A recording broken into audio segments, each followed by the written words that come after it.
किसान गोपी उस दिन उदास होकर अपने खेत में गया क्योंकि गर्मी के मौसम के बावजूद उसकी फसल नहीं हो रही थी। आज भी मेरे खेत में फसल नहीं उगी।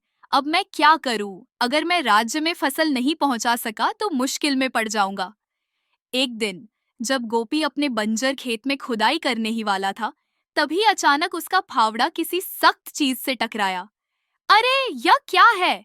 जैसे ही उसने और खुदाई की, उसे एक घड़ा मिला। मेरे खेत में घड़ा, और यह अंदर से खाली है।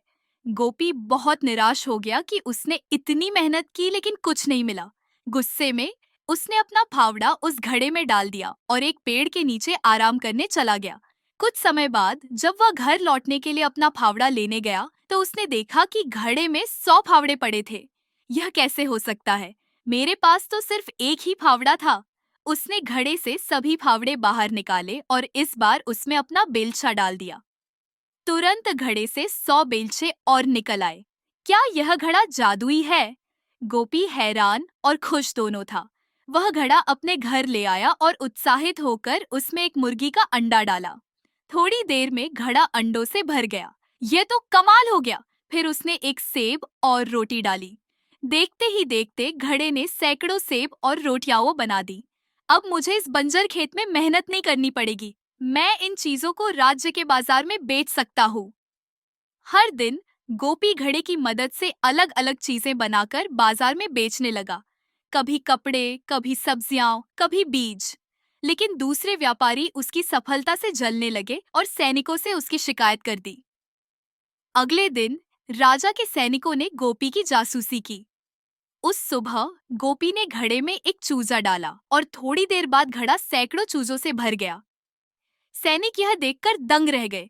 तभी गलती से एक चूजा घड़े में गिर गया और तुरंत 100 और चूजे बाहर आ गए। अब गोपी के घर में चूजे ही चूजे थे। उसके सिर पर, उसकी कुर्सी के नीचे, यहाँ तक कि उसकी थाली में भी। सैनिक भागते हुए राजा के पास गए और सब कुछ बता दिया। राजा ने तुरंत गोपी को दरबार में बुलाया और उसका जादुई घड़ा जब्त कर लिया। गोपी उदास हो गया। राजा ने घड़े को ध्यान से देखा और कहा, देखता हूँ यह मेरे खजाने को कितना समृद्ध कर सकता है।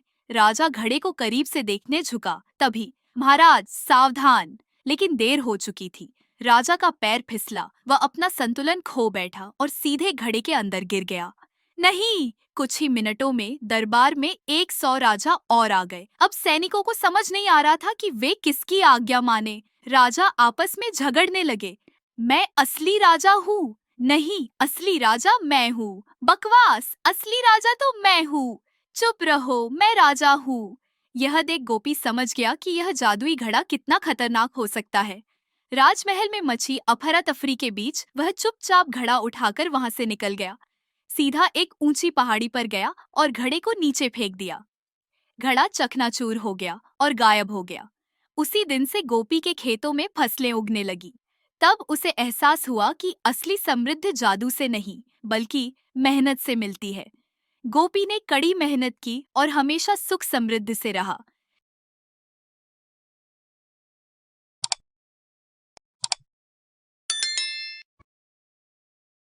एक समय की बात है। एक गांव में एक मछुआरा रहता था। वह प्रतिदिन तालाब से मछलियां पकड़कर बेचता और घर के लिए राशन खरीदता था। एक दिन जब वह मछलियां पकड़ने गया तो उसका जाल टूट गया। उसने दूसरा जाल इस्तेमाल किया, लेकिन एक भी मछली नहीं मिली। पूरे दिन की मेहनत के बाद भी उसे एक भी मछली नहीं मिली। वह चिंतित हो गया कि आज के राशन की व्यवस्था कैसे होगी। वह बाजार गया और सब्जी बेचने वालों से उधार लेकर सब्जियां खरीदी। जब वह सब्जियां लेकर घर पहुंचा तो उसकी पत्नी ने पूछा, आज कितनी मछलियां पकड़ी? मछुआरे ने उत्तर दिया, आज एक भी मछली पकड़ने में सफल नहीं हो सका। उसकी पत्नी को बहुत गुस्सा आया। अगले दिन वह फिर से मछली पकड़ने गया। कड़ी मेहनत के बाद उसे केवल एक मछली मिली। जब वह मछली लेकर बेचने जा रहा था तो एक वृद्धा से उसकी मुलाकात हुई। वृद्धा ने कहा, सुबह से कुछ नहीं खाया है, क्या आप यह मछली देंगे? साहूकार ने कुछ देर सोचा और कहा, कोई बात नहीं, आप मछली रख सकती है। इसके बदले में वृद्धा ने उसे एक छोटा पौधा दिया और अपने घर के सामने लगाने को कहा। साहूकार पौधे को लेकर घर गया और अपनी पत्नी को बताया। आज भी मछलियां नहीं ला सका। यह सुनकर पत्नी फिर से गुस्सा हो गई। तब साहूकार ने अपने घर के सामने पौधा लगाया और सो गया। सुबह जब दोनों उठे तो देखा कि पौधा बढ़कर सोने के फल दे रहा है। यह देखकर दोनों बहुत खुश हुए और उनकी सभी परेशानियां दूर हो गईं। मछुआरा समझ गया कि वृद्धा के रूप में भगवान ने उन्हें यह जादुई पौधा दिया है।